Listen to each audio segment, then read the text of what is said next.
How to type square symbol using keyboard in MS Word. Hi everyone, I'm here to assist you today. Without any delay, let's jump right in. First, type in your number as usual. After you have typed in your number as usual, you need to select the number. Make sure you only select the number. Then press on Ctrl, Shift, and equal sign on your keyboard.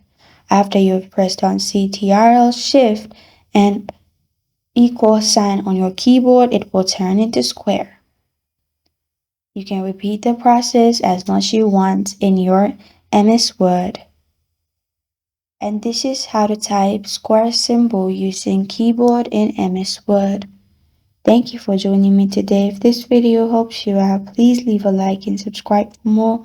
Got a question or want to suggest a topic? Comment below. Thank you for watching.